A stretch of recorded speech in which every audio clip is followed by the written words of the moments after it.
All right, I'm here with Emmalee of Team Karma for Fragadelphia CS the day after their unfortunate elimination in the group stage. So to start, I want to ask you about the group stage. How do you think you did overall, despite the fact that you maybe didn't go as far as you wanted to?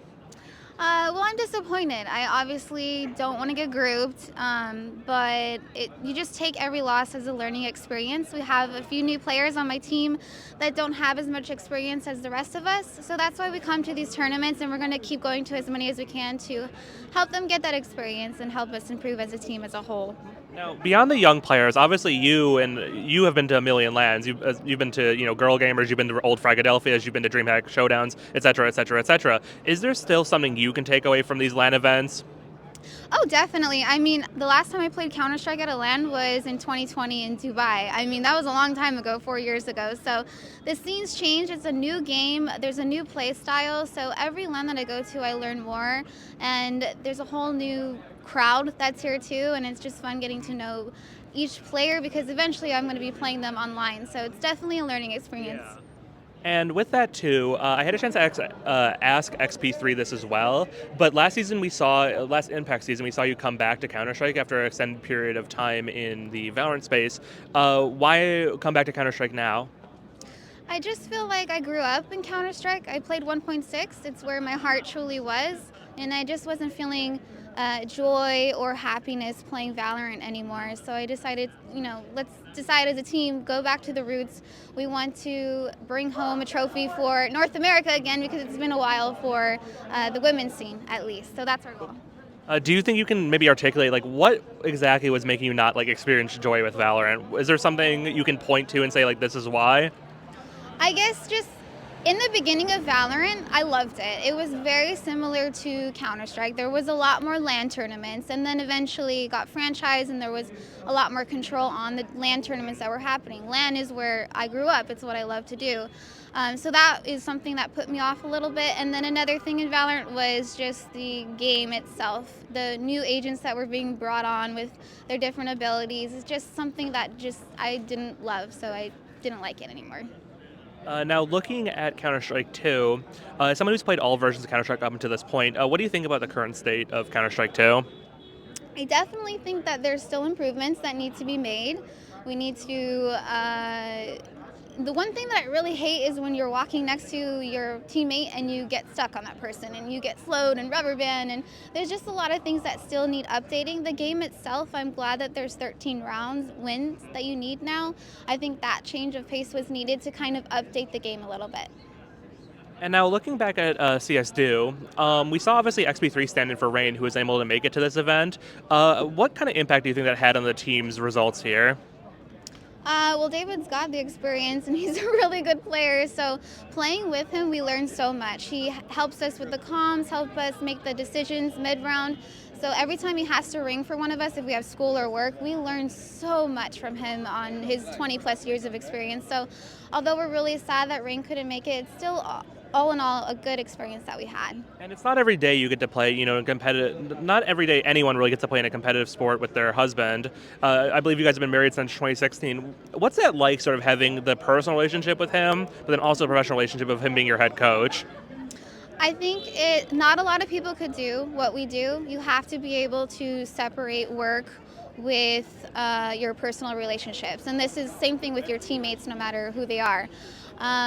We have a really good, healthy balance of being able to shut off after we have practice, but also we have an advantage over what other people don't have. We're able to sit down after a match or practice and really get down into the details of what went wrong, what can we fix, and we just have this chemistry that a lot of other people with their coaches don't have. Yeah, and one thing I wanted to also pick your brain about is the fact that when you left for Valorant in 2020, the women's scene was in a very rough state. Once you left, a bunch of players from CLD Red left. There wasn't really a whole lot going on for a while until ESL Impact started up again. What's your assessment of the sort of state of women's Counter-Strike in North America now compared to how it was in its heyday, and even in the early days of COVID and Valorant? Well, when we had left Counter-Strike, there was hardly ever any other teams. It was just us on Dignitas and then CLG Red. So there already was an issue with that. And so I thought when we came back to Counter-Strike with Impact, it helped more teams have a reason to stick together and play while working, like myself, or going to school. So there's definitely a lot more teams. I think that's a huge improvement. The problem right now is the lack of support. That's what's needed from organizations. And it's not much support that's needed. It's just you never know how far teams could get with that. Do you think the ESL Impact League on its own is? Do you think it's doing like what more could they do as an institution to help women's players? I think they're doing a great job of what they're doing. I just think it might be a little bit difficult to play these matches and balance work because you can't reschedule these matches. So like I had to call in sick to work when we had a match the other day. So I think a lot of other players that are up and coming into the scene are struggling with this at the moment. I would love to see North American LAN tournaments where we're in person, away from online and competing there. I think that's another step that could help.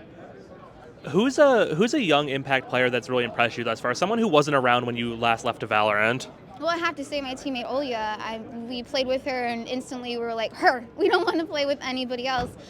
She is so incredibly passionate. She goes to school, and then comes home and plays for 6 to 7 hours and doesn't complain about it. We have a very passionate team here, and she's really impressed us with the lack of experience on her knowledge of in-game. Now, looking again at the roster, you recently added, artStar to the team, and obviously artStar is someone you previously collaborated with and is a veteran of the women's scene. What factored into her coming back into sort of your orbit? I think it just kind of made sense.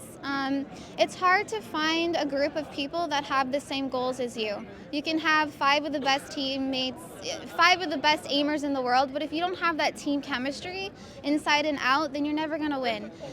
So we know that with artStar, we know what to expect. We know that we have the goals, that you're going to go home and do the homework that's needed, watching pros and etc. So I think it was just fitting. We tried her out, of course, and she impressed us. And like I said, it's hard to find people that share the same passion as you. Now, with that, is there a feeling of like unfinished business between the three of you in the sense that do you think you can come back and like sort of work to take over again? Unfinished business? Well, what do you mean? Is there any unfinished business? Do you think, okay, so the three of us never should have broke up and gone to Valorant. Now that we're back together, we can potentially, pick off where we left off as a top team in North America? You see, I think it's needed sometimes to have something different, a little bit of change, to realize something that you might have took advantage of a little bit. It was very hard to find teammates like us that just had chemistry, both in-game and out. So I think that change was good. A little bit of a break was good too, and now we're just fired up and more passionate than ever. Yeah, and so last question before I let you go. This season we have 2 spots into the ESL Impact plan, and then unfortunately next season we have 1. So focusing sort of on the positive this season, do you think Karma has a chance of potentially snatching one of those 2 spots? Definitely. I mean, we're here to win. We're not here to get second, third. We just want to win. And we have a lot of challenges ahead of us. I'm working full-time as a nurse, and then I go to school, and same with my teammates. It's really hard. We're tired, but we're practicing and putting in the work needed. So if anybody deserves it, it's us, and we really want to show that we want it more than anything. And I'm really sad about that there's not as many spots, even for other regions. I really want South Africa to have another spot. We played with a teammate, Shaz, who unfortunately passed away recently. And if there's anything that I want to do for her in honor for her is add a spot for South Africa. All right, so that's Emmalee of Team Karma. We'll see them in action tonight in intermediate playoffs in ESCA. So thank you so much for your time, and hopefully you'll be able to get ready for that match soon.